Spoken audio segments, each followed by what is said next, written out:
Okay, here's an idea for a trick.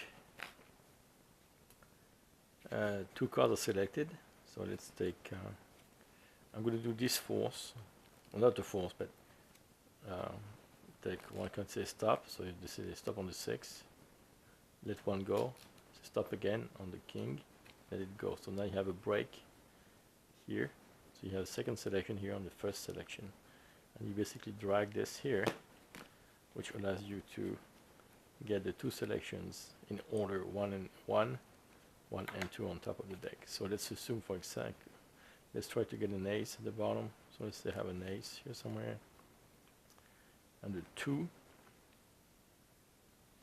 maybe around here somewhere, so it's easier to explain. So I do this, I don't need to force 1 and 2, I just to make sure you understand the order.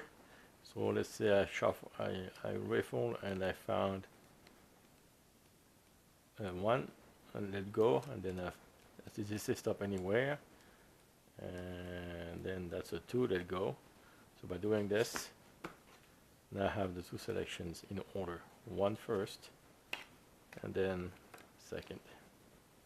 Okay, so here's the premise. So you do a 4 shuffle, you get a break on the 2, maybe a third here, you get 2 thirds on top, and you do an in place reverse, right? So basically you reverse the card in place. There you go. So now we have one selection here and the second on top. You've showed the selection, you drop the second here, so they believe this is the first selection, and actually this is the second selection, and here the first selection again.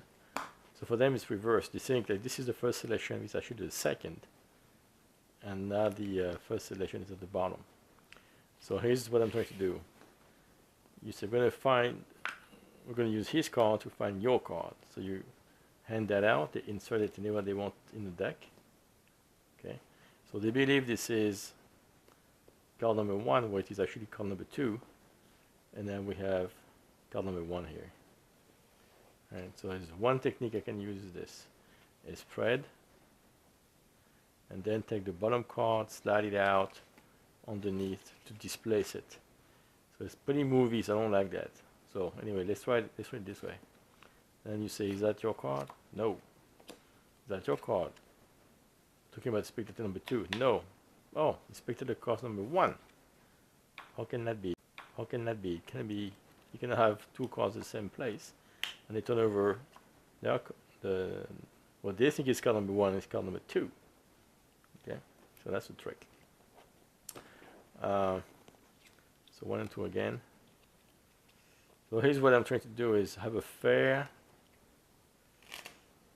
selection. But the selection is fair, but here, so you do your reversal, you show the card is face up, you say, and then you take this, put it on the bottom, and then this is where I'm struggling a little bit. It's like, how do I make this clean? So they insert here, how do I exchange your position? So this is already number 2, right? And I need to put this card either here or there.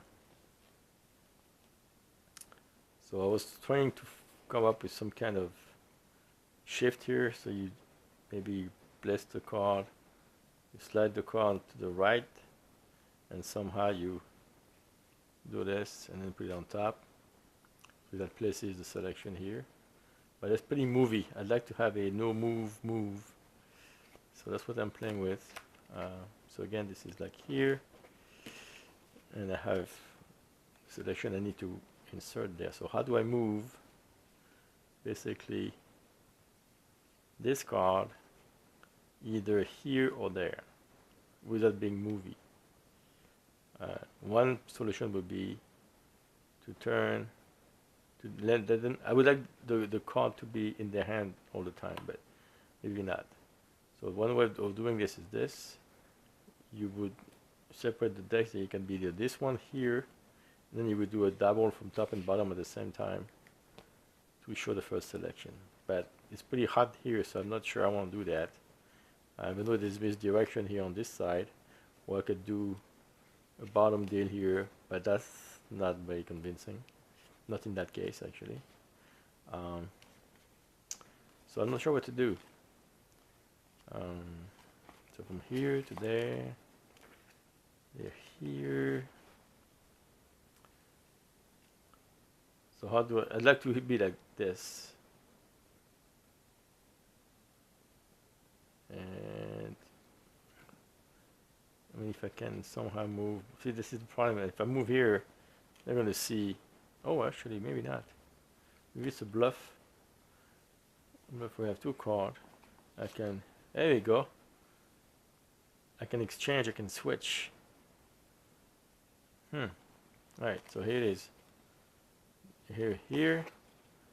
So I show the condition there, and I basically hand the sandwich, but I have switched the card. And the way I do this is this. Here, and basically I draw this one back in as I drag underneath.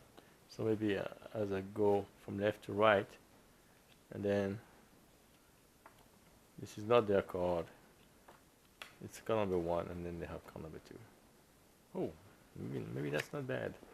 Let's try that again. So 1 and 2 in order. Here, there, reverse in place, maybe cut a little bit with standard.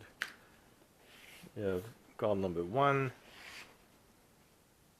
and then put the second card at the bottom. So now it's still there, and this is card number 2. They insert it in what they want.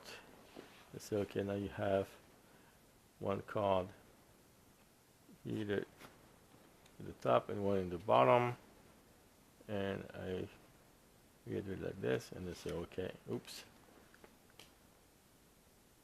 misdirect, is it the top? Nope. What's our card? Like this. So basically we go from here to there. Okay, and basically we show, yeah, that's one, that would work. That's the cleanest version I have so far. So you go like this, take the both cards out, and then you drag. And I need to find a justification for the misdirection here, but that would work. So you ask them. The thing is, you don't want to show this too much because that confuses the issue. So you ask for the card. Say, nope. What about this one?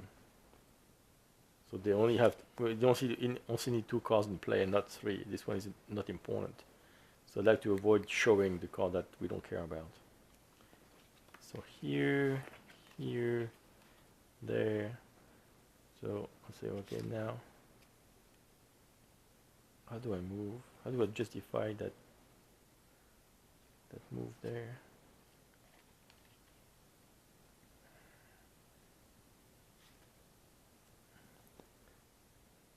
So I think I'm close to a solution, but still kind of weird.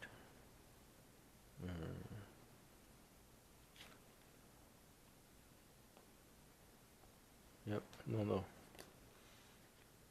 Yeah, let me record this.